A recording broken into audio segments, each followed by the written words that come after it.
வெகு செல்வந்த தொழிலதிபர் விக்ரம் சிங் அவர்களின் பிரம்மாண்ட மாளிகை இன்று ஒரு கனமான அமைதியில் மூழ்கியிருந்தது. அவரின் ஒரே மகன் ரோஹன் மர்மமாக காணாமல் போயிருந்தான். அதே சமயம் கூர்மையான புத்திசாலித்தனத்திற்கு பெயர் பெற்ற டிடெக்டிவ் திவாகர் சம்பவ இடத்துக்கு வந்தார். போலீசார் எதையும் கண்டுபிடிக்கவில்லை. ஆனால் திவாகரின் கண்கள் பொலிவான மரபில் தரையில் மெல்லிய ஓர் உரசல் குறியை கவனித்தன. இங்கே ஒரு போராட்டம் நடந்திருக்கிறது, ஆனால் மிகவும் அமைதியான ஒன்று என்று அவர் மெதுவாக முணுமுணுத்தார். அப்போது அவர் கண்கள் சாளரத்தை நோக்கின. ஏன் இந்த சாளரம் கொஞ்சம் திறந்திருக்கிறது?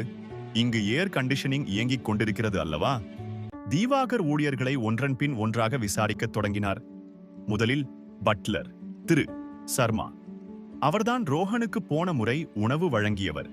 அடுத்து வேலைக்காரி கீதா. அவள் அந்த மாலை ரோஹனின் அறையை சுத்தம் செய்ததாக சொன்னாள். ஆனால் யாரும் ஏதும் விசித்திரமானதை கவனிக்கவில்லை. ஆனால் தீவாகரின் கண்கள் கவனித்தது திரு சர்மாவின் காலணிகள் மிகச் சுத்தமாக இருந்தன. இது விசித்திரம் என்று நினைத்தார் அவர். இவ்வளவு பெரிய மண் நிறைந்த எஸ்டேட்டில் தினமும் நடக்கும் ஒருவருக்கு இவ்வளவு சுத்தமான காலணியா? அதே நேரத்தில் ரோஹனின் படுக்கை அருகே ஒரு விசித்திரமான இறகும் கிடைத்தது. அது இப்பகுதியில் காணப்படும் எந்த பறவைக்கும் சேர்ந்ததல்ல. இந்த இறகுதான் மர்மத்துக்கான திறவுகோலாக இருக்கலாம். ஒரு நாளுக்கு பிறகு ஒரு கடிதம் வந்தது. அது ரான்சம் நோட் டைப் செய்யப்பட்டிருந்தது, பணம் கேட்டு. ஆனால் அதை எங்கே கொடுக்க வேண்டும் என்ற விவரம் இல்லை. தீவாகர் அந்த கடிதத்தை எடுத்து ஒளிக்குள் பார்த்தார். இது சாதாரண அலுவலக காகிதம் இல்ல என்றார் அவர் மெதுவாக. மற்றும் இந்த மை, இது ஒரு விசேஷ கலவை.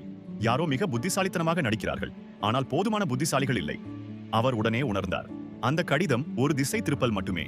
தீவாகர் ரோஹனின் வாழ்க்கையை ஆராயத் தொடங்கினார். அப்போது தெரிய வந்தது, ரோஹனுடன் வியாபாரத்தில் போட்டியிட்டவர் திரு கபூர் சமீபத்தில் ஒரு பெரிய ஒப்பந்தத்தை இழந்திருந்தார்.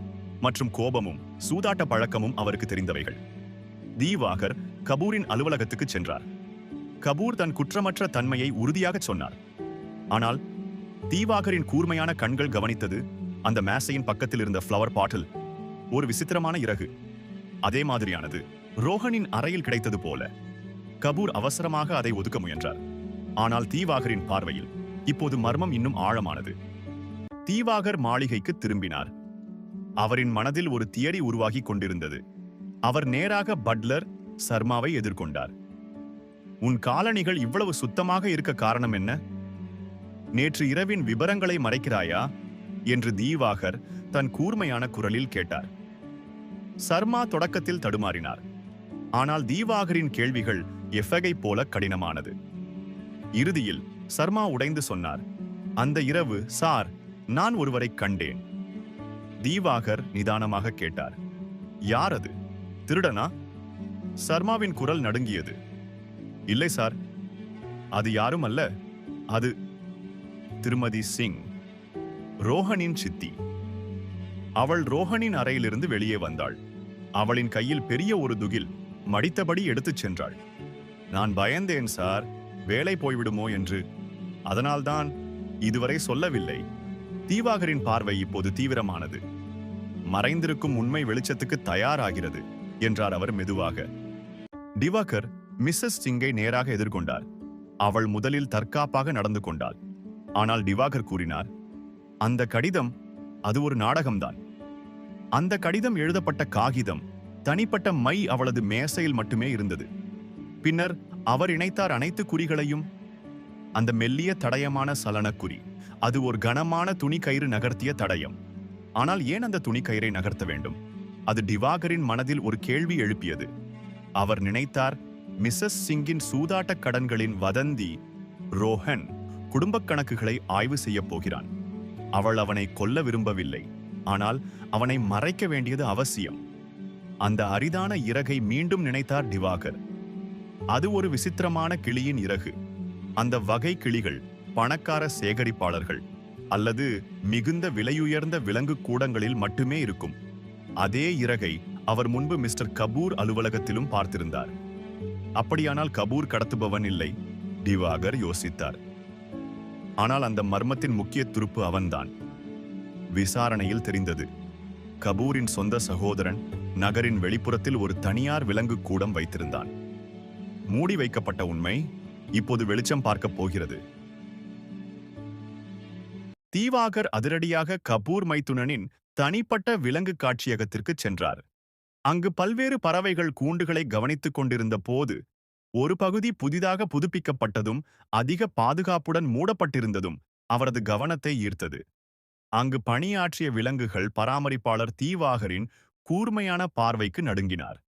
அவர் பதட்டத்துடன், அதுக்குள்ள ஒரு புதிய கொடிய மக்கா பறவை இருக்குது சார் என தவறான விளக்கம் கொடுத்தார். தீவாகர் உறுதியாக, அந்த கதவை திறங்க என்றார். அந்த கதவு திறந்ததும் அவர்களுக்கு முன் தெரிந்தது ஒரு அதிர்ச்சி. அது ஒரு பறவை இல்லை. அந்த கண்ணாடி அறைக்குள் உறங்கும் நிலையிலிருந்தவர் ரோஹன் தான். தீவாகரின் முயற்சியில் ரோஹன் மீட்கப்பட்டார். விலங்குகள் பராமரிப்பாளர் கைது செய்யப்பட்டார். அவர் ஒப்புக்கொண்டார். மிஸ்ஸஸ் சிங் அவரை பணம் கொடுத்து ரோஹனை ஒரு வாரம் மறைத்து வைக்கச் சொன்னாராம். அந்த ஒரு வாரம் போதும். அவளது சட்டவிரோத நிதி ஒப்பந்தத்தை முடிக்க பணம் பெறும் சதி நடந்தது. பிணை நோட்டும் ஒரு வேடம்தான். வெளியொருவனை எதிரி குற்றவாளியாக காட்டும் திட்டம். ஆனால் தீவாகரின் கண்களுக்கு இன்னும் ஒரு விஷயம் சரியாகத் தெரியவில்லை. அந்த அறையின் ஜன்னல் திறந்தபடி இருந்தது.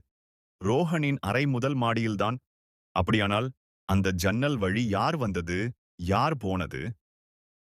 தீவாகர் எல்லா புதிர் துண்டுகளையும் ஒன்றிணைத்தார். ஜன்னல் திறந்திருந்தது. காரணம், வீட்டுக்குள் இருந்த ஒருவரே வலுவான கயிறு பயன்படுத்தி வெளியேறி இருக்க வேண்டும். மிஸ்ஸஸ் சிங் தனியாக இவ்வளவு உடல் உழைப்பை செய்ய முடியாது. அவருக்கு திடீரென்று நினைவுக்கு வந்தது. வீட்டின் வேலைக்காரி கீதா. அவள்தான் வலுவான கயிறு இருக்கும் லினன் ரூமிற்கு சென்று வர முடியும். அவளை இதுவரை யாரும் சந்தேகப்படவில்லை. தீவாகர் கடைசியாக கீதாவை எதிர்கொண்டார். அவளை பல முறை கேள்விகளால் அழுத்தினார். அந்த அழுத்தத்தில் கீதா உடைந்து விட்டாள். அவள் ஒப்புக்கொண்டாள். தானே மிஸ்ஸஸ் சிங்கின் சகோதரி என்றும், வீட்டில் வேலைக்காரியாக நுழைந்ததும் ஒரு திட்டமிட்ட நாடகம்தான் என்றும். அவள்தான் அந்த மர்மமான இரவில் நிழல். ரோஹனை பிடித்து விலங்கு காவலரிடம் ஒப்படைத்தவள். இப்போது எல்லாம் வெளிச்சமாயிற்று. வழக்கு முடிந்தது.